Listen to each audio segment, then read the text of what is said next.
So the State Board of Education on Wednesday approved a new academic standards for instruction about African American history after numerous teachers from across Florida objected to the changes and asked the board to put the proposal on hold. Now, meanwhile, Education Commissioner Manny Diaz Jr. pushed back on assertion by groups such as Florida Education Association Teachers Union, the NAACP Florida State Conference, that the standards omit and rewrite key historical facts about the Black experience and ignore state law about required instruction. Now, Diaz defended the standards while commending a work group involved in developing the curriculum and the Department of Education's African American History Task Force.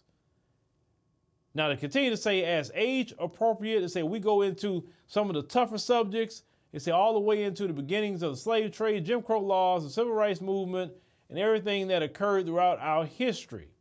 They say the new standards are designed to guide lessons from kindergarten through high school. For example, it said the kindergarten standards focus on teaching students about important historical figures. Now, they say recognize African American inventors and explorers like Lonnie Johnson, they say May C. Jemison, George Washington Carver. It said the kindergarten standards require.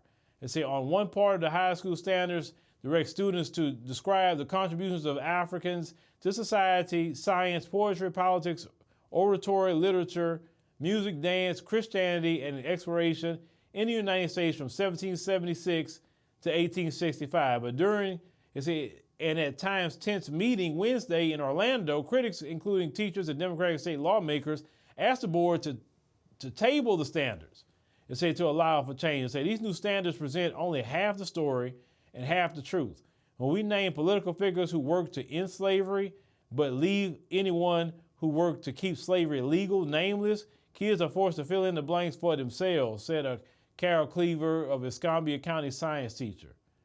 Now, they say Representative Anna Escamani, a Democrat from Orlando, pointed to the part of the middle school standards that will require instruction to include how slaves develop skills, in some instances could be applied for their personal benefit. So yes, in Florida, they're trying to teach Black children, well, not all children, not the Black children, that slavery taught us some great skills that we use for our benefit. Yeah. But I guarantee you they won't teach saying that what happened with the Jewish community, that kids need to learn about benefits that happen with that. They're not going to do that whatsoever. But the Black people, see, that's why Black people need to have our own schools and educating our children ourselves.